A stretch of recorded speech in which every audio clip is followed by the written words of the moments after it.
So, know this. Killing is my business, ladies, and business is good. Hello everyone, it's KhalifPVP bringing you another Thief video. This time we are back to our bleed build, which is one of my favorite builds of all time. You guys know this. It's bleed build version 3.5. It's nothing too major changes between version 3. The only big changes that are going on is with our skills and couple traits being changed around, but overall it's very similar to version 3. So if you are playing version 3, you don't really have to change a lot of stuff out. So without further ado, let's get started with our armor. For our armor, we go 5 out of 6 in afflicted. This kind of grants us again with our 15% bleed duration and 15% poison duration. We don't want to go 6 out of 6 because the 6 death nova that you get from 6 out of 6 it's useless. I don't like to die, so I don't know why you would go 6 out of 6. Instead, we pick up any of the condition damage runes for suffice to replace for the last slot. For our amulet, we go with the carrion amulet, your generic carrion amulet, nothing too different with it. For the main hand weapon set, it's going to be the pistol and nothing in the offhand because we pick up the offhand from the secondary set. For the secondary set, we take double daggers.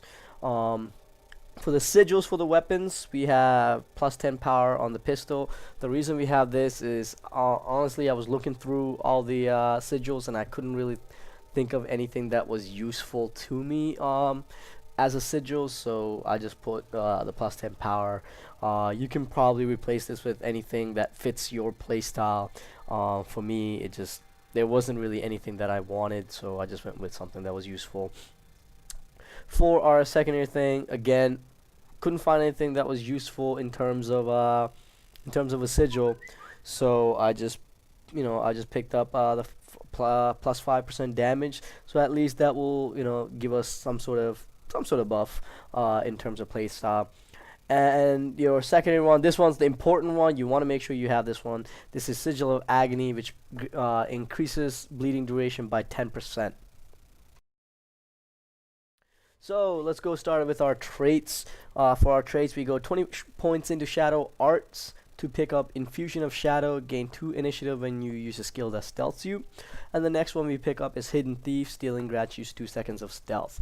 So right there you can kind of see where these two traits synergize as well with each other, because when you steal you gain stealth, and when you stealth you gain 2 initiative. So right there by default automatically we gain 2 initiative from stealth. Next up, you go 20 points into Acrobatics to pick up Vigorous Recovery, gain Vigor upon healing. This lasts for about 10 seconds of Vigor, and for those of you that don't know, Vigor gives us 100% Endurance regen. The next point we want to pick up is Power of Inertia, gain Might whenever you dodge.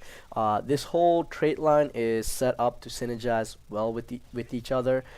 Basically, pretty much every time you dodge because of this trait line, you get something out of it.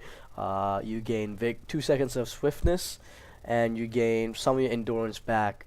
Basically, because of this trait line, you're pretty much dodging almost 100% of the time. There's really a very rare occasion that you can't dodge. The big trait line that we have is 30 points into Trickery. The first one we want to pick up is Uncatchable, leave behind caltrops when you dodge. So again, this is kind of tied to your acrobatic tree, because every time you dodge, not only are you getting swiftness and might, you're also putting down caltrops. These caltrops don't last as long as the utility ones. They only last for 3 seconds, but still that is 3 seconds of caltrops that you're getting pretty much free. One thing I want to point out with this tree, or with this trait line, is the Kleptomaniac stealing gives you 3 initiative. So keep in mind, because of our Shadow Arts tree, we get 2 initiative from steal automatically because of the stealth combo, but thanks to Kleptomaniac you're also getting 3, bringing the grand total of initiative return from stealing to 5. Pretty much just the amount that you need to use your big skill Death Blossom. Anyway, back onto our trait points. We pick up preparedness, increase maximum initiative by 3, again allowing us to do 3 death blossoms. The next one we want to pick up, this is the different one from version 3, is bountiful theft, which is stealing grants you and all nearby allies vigor for 15 seconds. This one, again, pretty much we maintain vigor pretty much 100% of the time, so allowing us to dodge again 100% of the time. Vigor again increases our endurance regen by 100%. The next one you want to pick up is again what every thief picks up if they go down the trickery line. You receive 4 initiative when using a healing skill.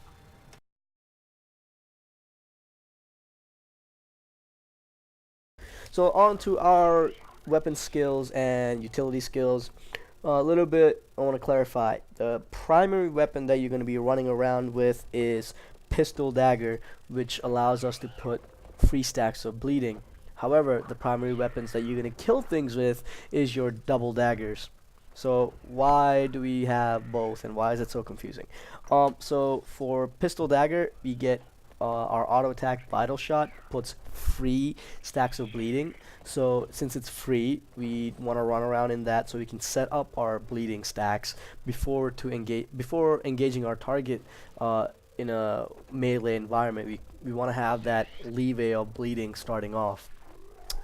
Another thing with pistol dagger is its stealth skill puts 5 stacks of bleeding for 4 seconds, and since we are offhand pistol, we have cloak and dagger, which gives us stealth, so we can, if it's a tough fight where you can't really AoE down, you can stay in this weapon set to get pretty much decent amount of bleeding with our sneak attack.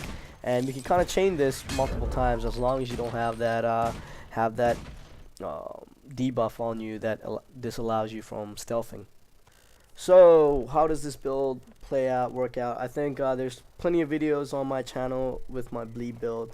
So if you want to see how the bleed build actually plays in SPVP, I highly suggest you check those out. You'll definitely kind of get a better insight as to when to use stuff, you know, how skills behave with each other and whatnot. Negatives about the build, there really isn't much. It's very versatile, so the few counters that that I've seen is shake it off warriors that will basically pretty much shut you down because they'll lose stacks of bleeding.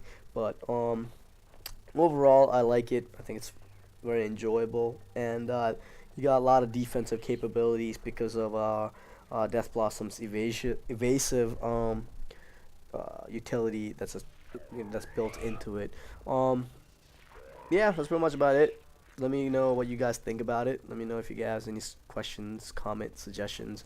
Leave it right in the bottom of the video. If you like more Thief videos, subscribe, like this, and hope to see you guys in the battlefield. On to our healing skill. We pick up withdraw, which is roll backwards while evading. That's a big key word there. It evades all attack, and it cures any immobilized, chilled, or cripple. The reason we pick up withdraw over the other 2 healing skills is because, one, it has the lowest cooldown, so automatically we eliminate hide in shadows. Keep in mind, thanks to our acrobatic tree or trait line, we want to be able to use this as much as we can so we can get that vigor stacks going. The reason we pick up withdraw over Signet of Malice is withdraw heals a little bit more than Signet of Malice, and from my personal taste, I would much rather have that evasion from my healing skill rather than the innate healing capabilities of Signet of Malice. For our traits, this is the big change with the build. We pick up Spider Venom, which again, since this is a condition 1 poison, awesome ability to have.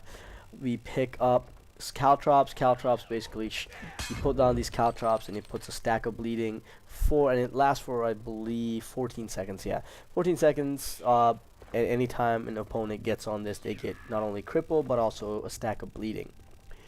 The big change about this version is we lose Scorpion Wire. The reason we lose Scorpion Wire is because right now Scorpion Wire is really bugged, and sometimes it works, sometimes it doesn't work, and I really didn't want to have a skill that was there that I couldn't rely on working all the time. So instead we pick up Shadow Trap, basically set a trap, Vanishing Stealth, we get our initiative back because we go into stealth, and you can really put anything else on here. I just couldn't.